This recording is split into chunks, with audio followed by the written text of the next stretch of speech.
Good morning. This is Richard Peter here in Dallas, Texas, founder and president of Level 3 Ministries. Our phone number is 1-877-365-0042. Let's be silent before God, the infinite and invisible creator of all that is seen, felt, touched, heard, or smelled, in which there is not one single particle of matter.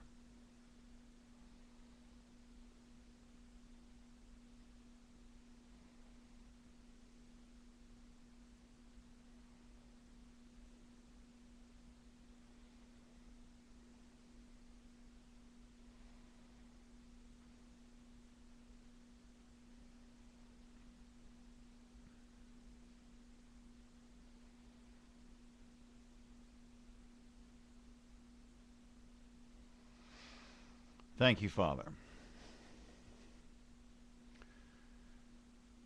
In the thousands of years that men have written about God and meditated, contemplated about the nature of God, matter, or the physical world, has been seen as separate and apart from God, and also in some sense evil, unreal, something to be gotten rid of.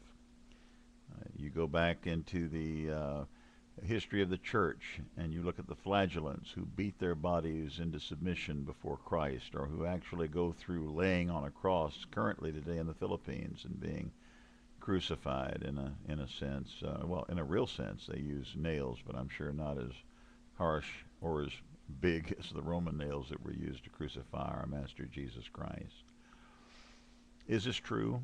Is there a division between spirit and matter? Is there a separation between the invisible and the visible world? The answer is emphatically, absolutely not.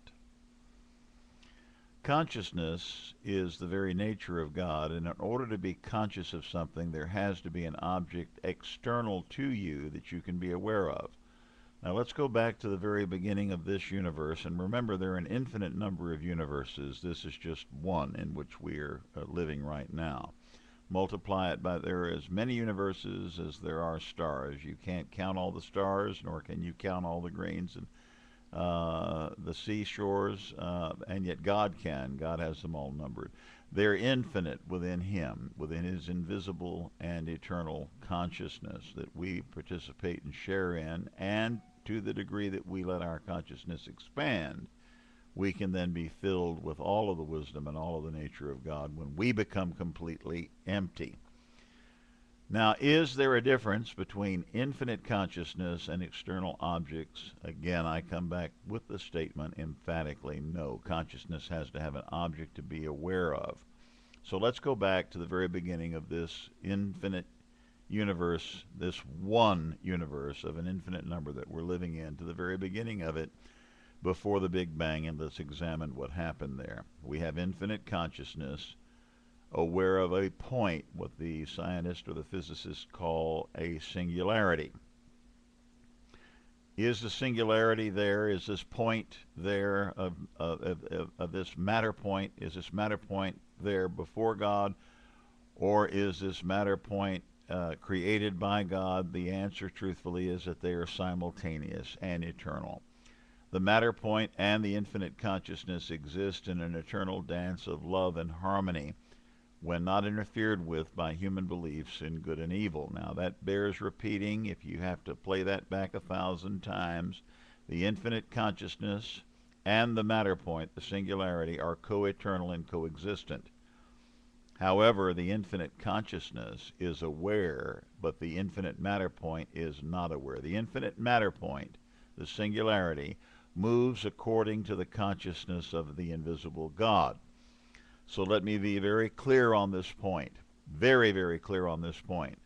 Because spirit and the infinite matter point, or the singularity, is one, and they are co-eternal, does not make them God does not make the matter point God in the sense that it has no sensibility, no consciousness, no will of its own.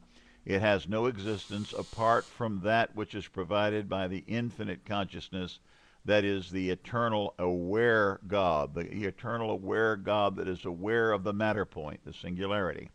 And this singularity moves according to the nature of the consciousness that it exists with eternally. If that consciousness does not believe in good and evil, if that consciousness is infinitely aware of itself as pure, eternal, and perfect substance, then that infinite matter point bows its knee, reflects exactly what is set before it. It has no will of its own, it has no mind of its own, it has no consciousness of its own. It is the eternal subject of the infinite awareness in which there is not one particle of matter. That particle of matter exists outside of infinite consciousness and is subject to infinite consciousness. That is how consciousness arises. You have to be aware of something outside of yourself in order to be conscious of what's external to you. And that is true of God. It is also true of you and I who are participants in God. Now let's take it back down to earth today. We look around us and we see a world that is divided into the pair of opposites of good and evil, up and down, time and space, beginnings and endings, birth and death, riches and poverty, sickness and health. And we understand that this is the problem or the original sin of this particular race, and this particular belief system comes about as a result of historic relationships between what are called men and angels, and I'll be going into that relationship at a later time and at a later date. So much of metaphysics ignores the angelic creation and how some of the angels are trying to teach and maintain truth in the consciousness of the children of God, you and I, but other angels became emphatically jealous of this new creation, particularly because God said he would dwell inside, God, their Father, said that he would dwell inside the consciousness of these human beings, and that upset 1/3 of the angels in heaven, and hence they came and did spiritual warfare. And the greatest spiritual warfare is to get the consciousness to divide against itself. The Master Jesus said, do not enter into a house in which your consciousness is divided into good and evil. Spirit and matter, pairs of opposites, if you think of them that way. Christian scientists and metaphysicians saying that the world of matter is not real. Nothing could be further from the truth. The world of matter is as real as the consciousness that contains no matter but is infinite in nature. When that infinite consciousness becomes your consciousness and you do not believe in the pair of opposites or entertain them in your mind, when you look from the standpoint of the infinity of the one God, when you look with the singularity of the single eye that sees only good, then these points of matter that are external to you, that give your consciousness the ability to have something of which to be aware, okay, that's why the particular matter points are important and are just as holy as the God who manipulates them. But when we make the particular points of matter, the singularities of our own lives, when we make them God over us, when we worship the thing instead of the creator of the thing, then that particular matter point becomes our master. All you have to do is walk around and you see the people that are drug addicts or that are alcoholics or that are slaves to sexual sin.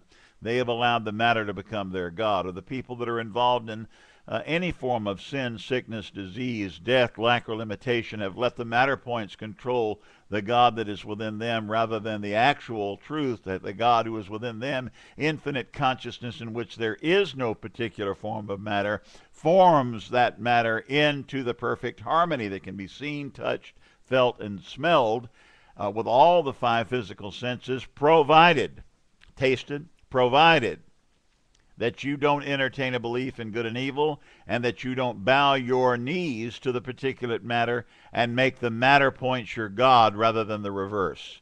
They are co-eternal with God. They are existing with God from all eternity, but God is their master. God is their controller. God, with the single eye of all good, all power, and omniscient knowledge, controls these matter points in what appears in his kingdom. It is what is called heaven or harmony. This is Richard Peter. If you have any questions, please give me a call at 1-877-365-0042. I'd be more than happy to pray for you if that is your desire. Remember, God alone is good, and God alone has the senior and singular eye of good. Stay and travel with God, the infinite consciousness of all. Thank you, and good evening.